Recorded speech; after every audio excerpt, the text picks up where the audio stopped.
జీవితాన్ని జీవించాలా, గుండెల్లోంచి రావాలి నీకు.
యేసయ్యా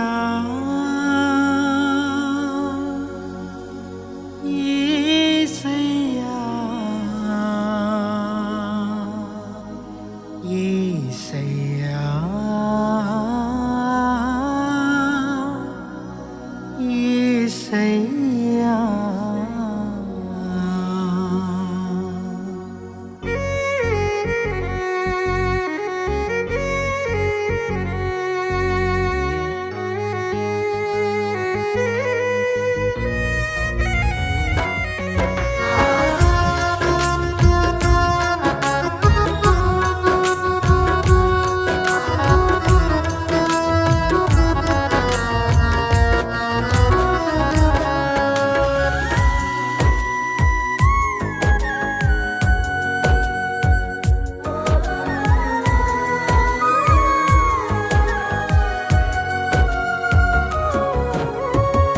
పనికిరాని నన్ను వెలిగించావయ్యా,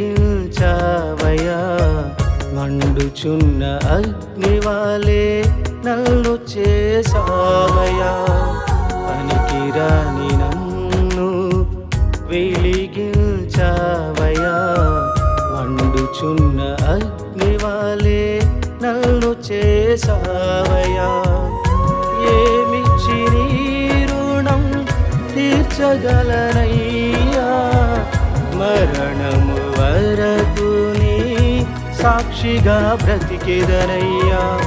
ఏమిచ్చి నీ రుణం తీర్చగలనయ్యా, మరణము వరకు నీ సాక్షిగా బ్రతికెదనయ్యా. యేసయ్యా యేసయ్యా యేసయ్యా యేసయ్యా యేసయ్యా యేసయ్యా యేసయ్యా యేసయ్యా. పనికిరాని నన్ను వెలిగించావయ్యా, మండుచున్న అగ్నివాలే నన్ను చేసావయ్యా.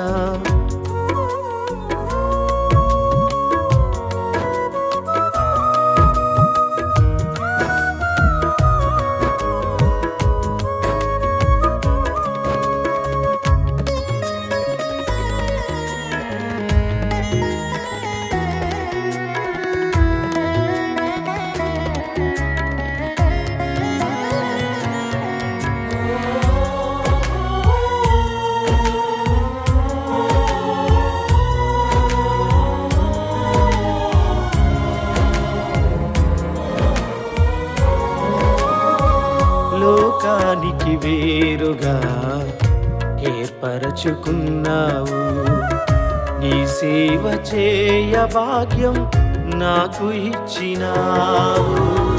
లోకానికి వేరుగా ఏర్పరచుకున్నావు, నీ సేవ చేయ భాగ్యం నాకు ఇచ్చినావు.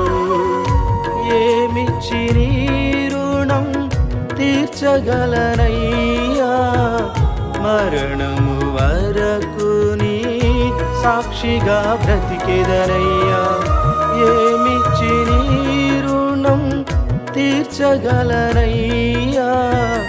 మరణము వరకు నీ సాక్షిగా బ్రతికెదనయ్యా. యేసయ్యా యేసయ్యా యేసయ్యా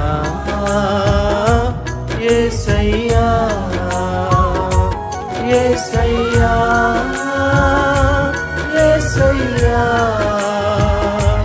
యేసయ్యా యేసయ్యా. పనికిరాని నన్ను వెలిగించావయ్యా. మండుచున్న అగ్నివాలే నన్ను చేసావయ్యా. ఎంత ఈజీగా మనం ఎక్కడున్నాం? దేవుని మందిరంలో ఉన్నాం. మనం ఎవరితో మాట్లాడుతున్నాం? దైవజనుడితో. ఎవరితో అనే స్పృహ కూడా ఎవరికి లేదు? ఎవరికి లేదు? ఎవరికి లేదు? ఎవరికి లేదు? కాదు కాదు, ఫస్ట్ ఎవరు? అననీయాకి లేదు. ఉందా? అననీయాకి లేదు. అంటే కకృతి బ్యాచ్ వీళ్ళు. ఏ బ్యాచ్? అందుకే పరలోక రాజ్యం చేరలా. ఇప్పుడు దేవుడు వెంటనే అడిగాడు, ఎందుకయ్యా అననీయ నీ దగ్గర ఉన్నప్పుడు నీ దగ్గర అబద్ధం ఎందుకు చెప్పా?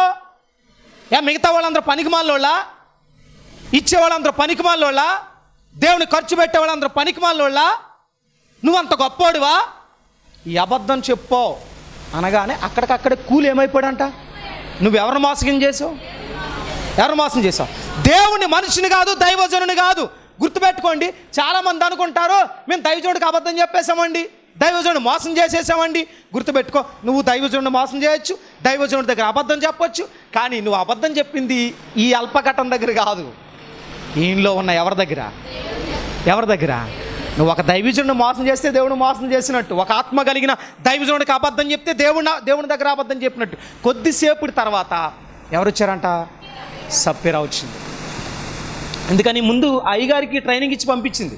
ఎవరో మరి ఆడపెత్తనాలు ఇలా ఉంటాయి కొన్ని, అన్నీ కాదులేండి.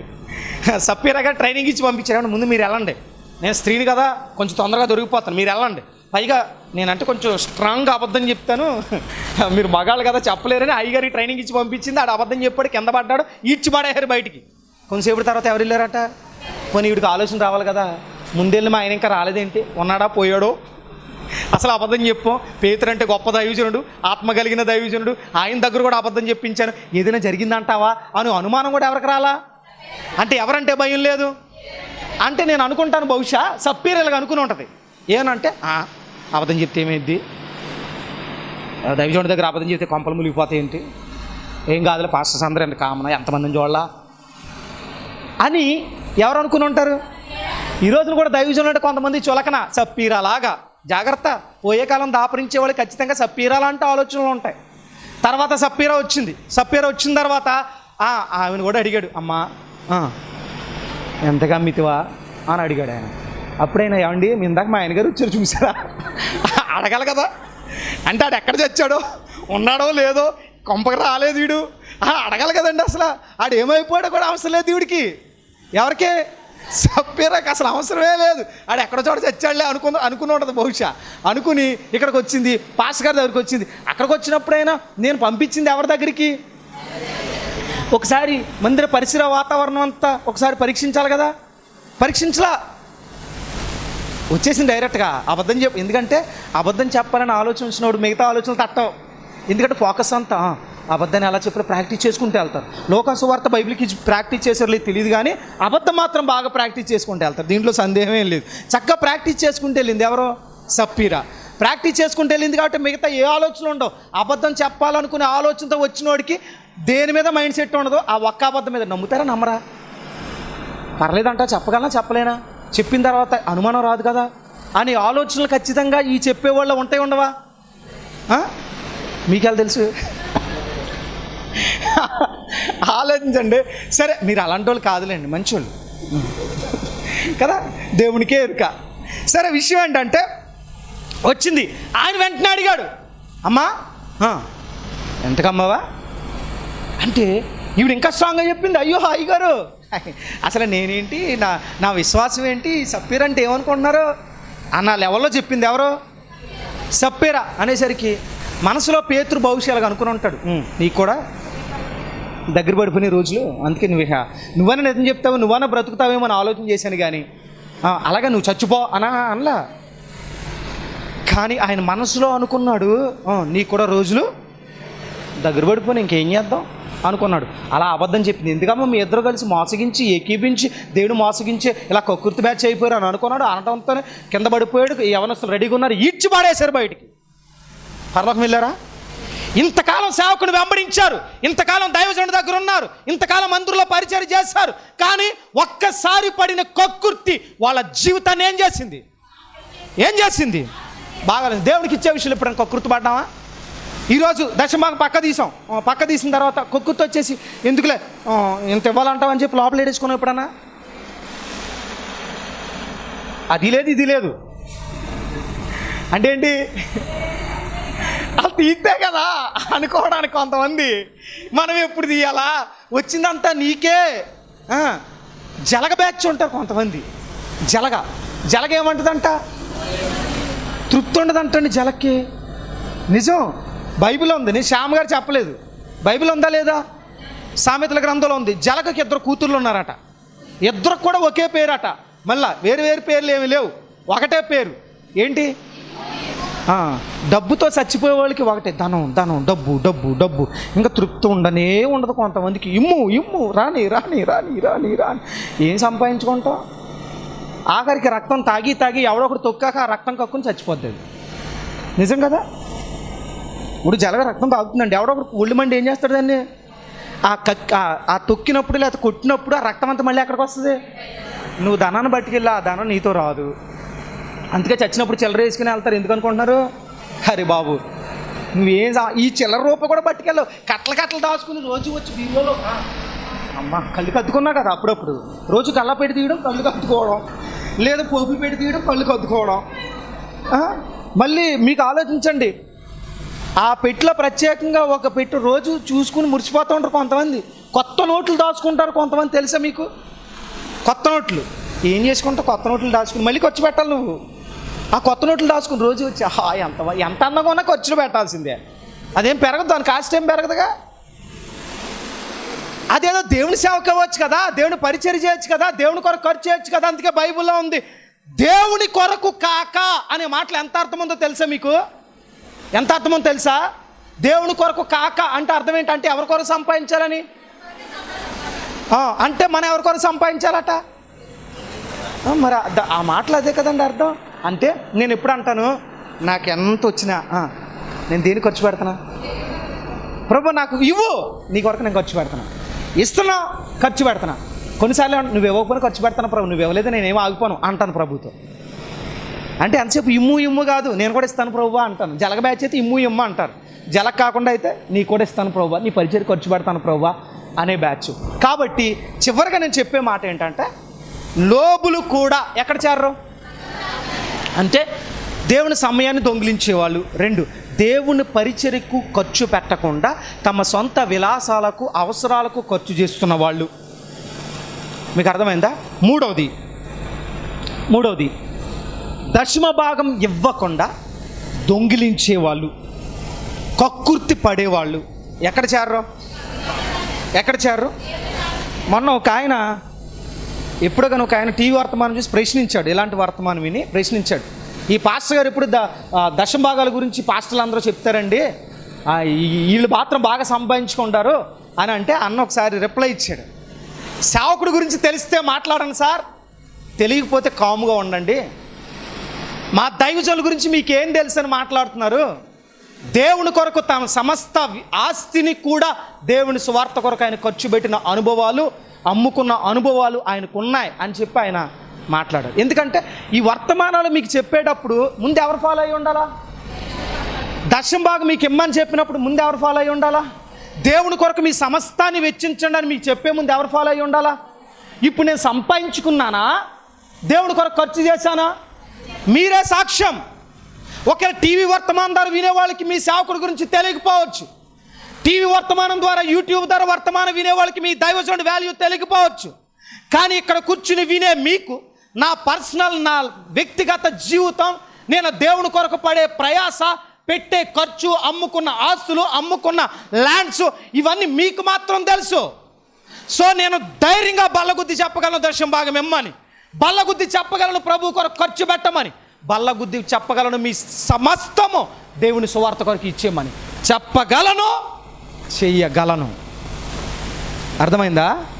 సో గుర్తుపెట్టుకోండి, మీలో దేవుని పరిచర్య మీకు ఏదున్నా మాకు రేపొద్దున ఇది మిగులుద్ది అని ఆశపడక్కర్లా. నేను ఇప్పుడు కూడా చెప్తానండి, ఈ రోజుకు ఒకవేళ ఈ రోజుకి కూడా నాకు ఇప్పటికిప్పుడు ఏదైనా జరిగితే సేవింగ్స్ కూడా నాకేం లేవు.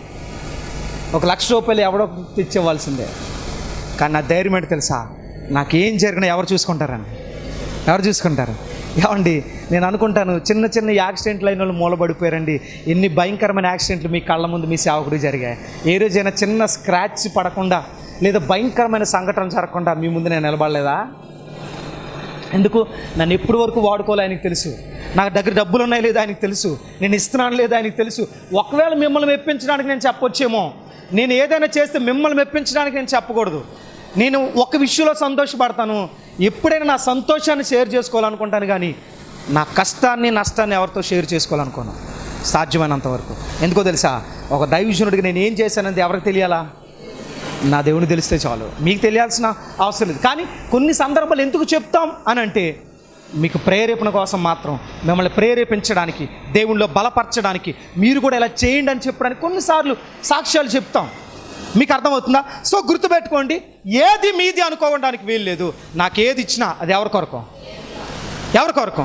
అందుకే నేను ఎంత చేసినా నా మనసులో ఒకటి రాకూడదు. ఏం రాకూడదు? దేవుని కొరకు ఎంత చేస్తున్నాను, నేను ఇబ్బంది పడతానా, రేపు పొద్దున సమస్యలు పడతానా, నష్టపడతానా అని ఆలోచన వస్తే నేను కక్కుర్తి పడేవాడు అలాగ ఆలోచిస్తాడు. దేవా, బ్రతుకుట క్రీస్తే, నాకు ఇచ్చిన నీ కొరకే, పోగొట్టుకొనినా ఏమన్నాడండి? యెహోవా ఇచ్చెను అన్నాడు. ఇప్పుడు అననీయ సప్పీరేనా బాగుపడ్డారా? ఇంతగా డబ్బు సంపాదించుకుని మూటలు కట్టుకుని వచ్చారు కదా, కట్టుకుని వచ్చిన నెత్తినేసుకుని వెళ్ళారా? ఈరోజు గుర్తుపెట్టుకోండి, ఈరోజే మందే, ఈ క్షణమే మందే. తర్వాత నువ్వు సంపాదించుకుంటే ఏమో తెలియదు. అందుకే నేను మళ్ళీ చెప్తున్నాను, టీవీ ద్వారా చూసేవాళ్ళు ఈరోజు చాలామంది సేవకులు చెప్పలేకపోతున్నారు. ఏ సంఘానికి వెళ్ళే విశ్వాసకైనా దేవుడిస్తున్న హెచ్చరిక ఏంటంటే, నీకెంత సంపాదన వచ్చినా దశమ భాగం ఇచ్చి తేరాల్సిందే, దీంట్లో డౌట్ లేదు. బైబిల్లో ఉంది. ఎక్కడ ఉంది? బైబిల్లో ఉంది. మత్తయి సువార్తలో, లోక సువార్తలో రండి చెప్తా, ఎవరికైనా ఛాలెంజ్ చేసి చెప్తా. ఒకడు అంటాడు దశమ భాగం ఇవ్వక్కర్లేదు అని. బైబిల్ చెప్తుంది, కొత్త నిబంధన ప్రకారం నువ్వు ఇవ్వాలంటే సమస్తం ఇచ్చేయాలి. మరి ఇస్తావా? ఇవ్వాలా? ఎందుకు భయపడాలి? ఉన్నది చెప్పడానికి ఎవడో ట్రోల్ చేసినా భయపడను, దీంట్లో సందేహమేం లేదు. దేవుని కొరకు చేయాల్సిందే, ఇవ్వాల్సిందే, పరిచర్కు ఖర్చు పెట్టి తీరాల్సిందే. ఎలా వస్తే? దేవుడు ఎవడా? ఉదాహరణకి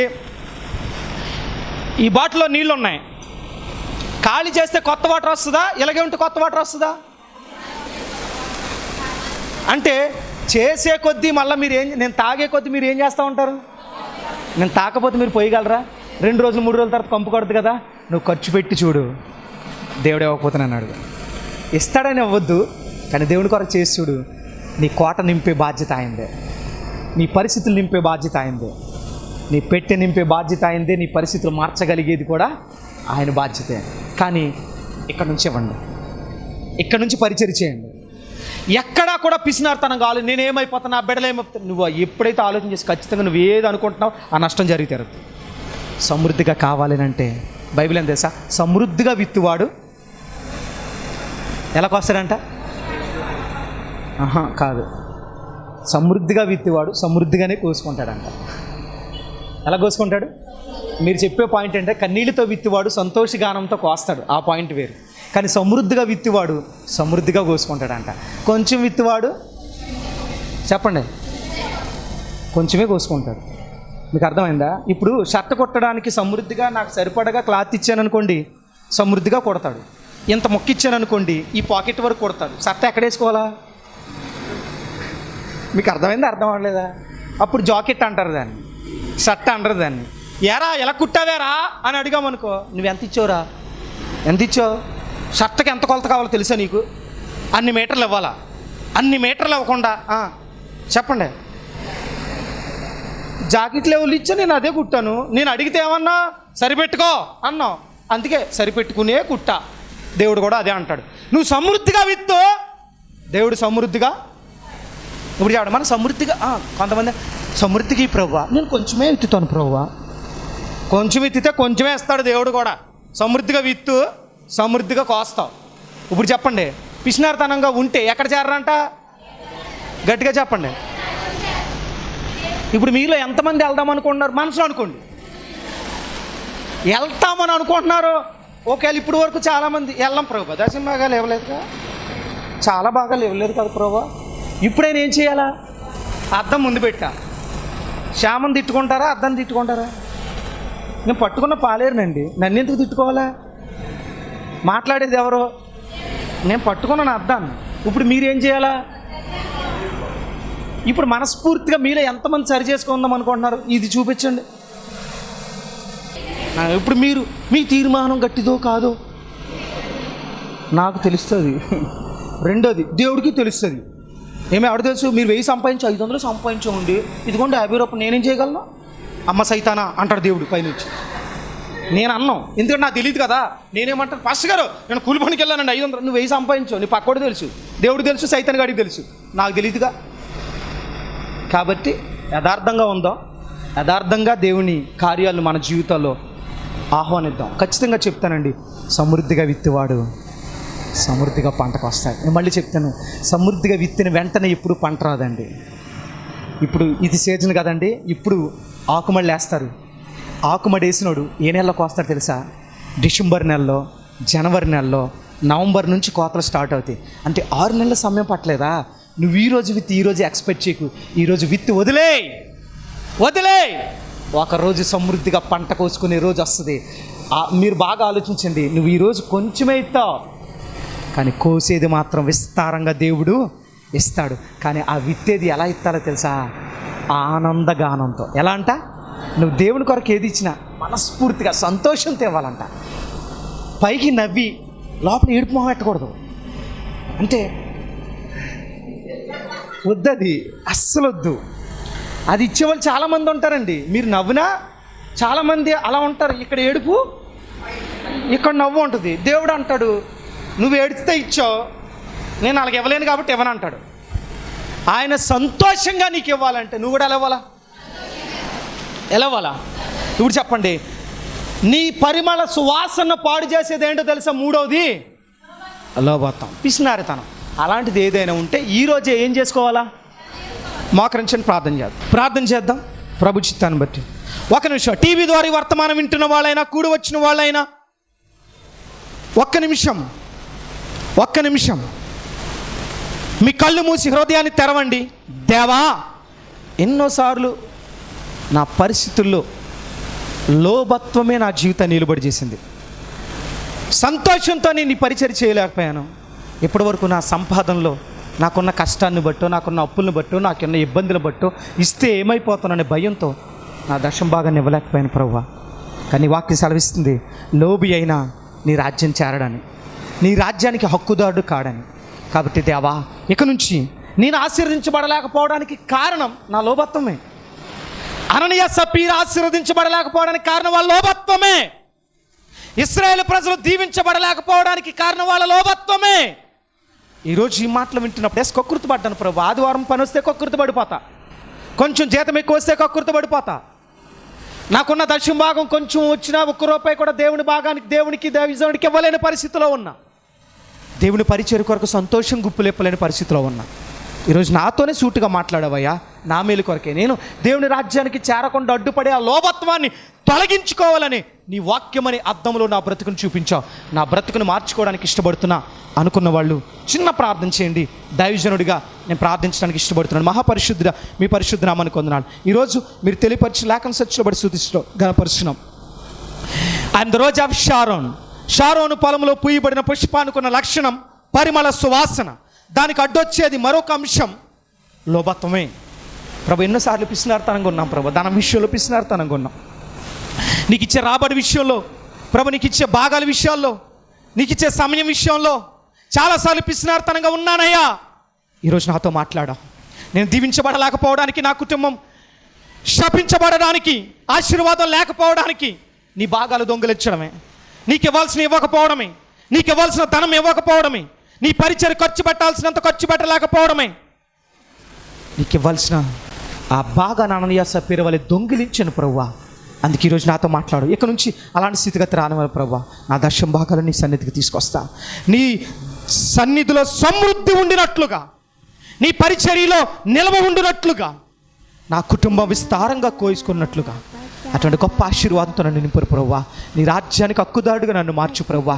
నీ రాజ్యానికి హక్కుదారుడుగా అడ్డొచ్చే ఈ లోభత్వాన్ని నా నుంచి తొలగించు ప్రభువా అని ఎవరైతే ప్రార్థన చేస్తున్నారో ప్రార్థన ఆలకించి అంగీకరించి మరణం వరకు ప్రభువా ఆ పిసినారితనాన్ని, ఆ లోభత్వాన్ని విడిచిపెట్టి సమృద్ధిగా ధారాళంగా నీ కొరకు, నీ పరిచర్య కొరకు, నీ మందిర పరిస్థితుల కొరకు ఖర్చు పెట్టే మనస్తత్వాన్ని ప్రతి బిడ్డకు దయచేయమని, తమ కొరకు కాక నీ కొరకు సమకూర్చే భాగ్యం ప్రతి బిడ్డకు దయచేయమని యేసు క్రీస్తు నామములో ప్రార్థిస్తడి వేడుకొంచున్నాం మా పరమ తండ్రి. Amen, amen. ఈ యొక్క ఆధ్యాత్మిక కార్యక్రమంలో ఈ వాక్యం ద్వారా మీరు బలపడినట్లయితే ఈ కార్యక్రమాన్ని ప్రోత్సహించండి, బలపరచండి. అలాగే మీ సమస్యలు ఏమైనా తెలియచేయాలి అని ఆశపడితే ఈ స్క్రీన్పై స్క్రోల్ అవుతున్న నెంబర్లకు మీరు కాల్ చేయండి. అలాగే మీ ప్రార్థన అవసరాల కొరకు ప్రేయర్ చేయడానికి సేవకుడిగా నేను ఇప్పుడు సిద్ధంగా ఉన్నాను. అలాగే నా వర్తమానాలు మీ ప్రాంతాల్లో వినబడాలి అని ఆశపడితే ఎవరైనా సరే దైవ సేవకులు కానీ మరి ఎవరైనా ఈ స్క్రీన్పై కనబడుతున్న నెంబర్లకు మీరు కాల్ చేయొచ్చు అని ప్రభు పేరిట తెలియజేస్తున్నాను. అలాగే నా వర్తమానాలు మీరు ఇంకా వీక్షించాలి అని ఆశపడితే బ్రో ఎం శ్యామ్ అనే యూట్యూబ్ ఛానల్ ద్వారా కూడా నా వర్తమానాలు అనేకమైన యూట్యూబ్లో ఉన్నాయి కనుక వాటిని కూడా మీరు వీక్షించి ప్రభు యొక్క దీవెనలు పొందుకోవాలని, ఆధ్యాత్మికంగా బలపడాలని ప్రభు పక్షాన తెలియచేస్తున్నాను. ఈ దీన సేవకుడి కొరకు, ఈ దీన పరిచర్య కొరకు మీ యొక్క అనుదిన ప్రార్థనలో జ్ఞాపకం చేసుకోవాలని ప్రభు పేరిట మీ అందరినీ కూడా తెలియచేస్తున్నాం. God bless you, God bless you all. దేవుడు మిమ్మల్ని దీవించునుగాక. ఆమేన్. మా అడ్రస్ బేతేలు ప్రార్థనా మందిరం, ఇందిరా కాలనీ, జీడిపిక్కల ఫ్యాక్టరీ ఎదురుగా, దొండపూడి రోడ్, గోపాలపురం.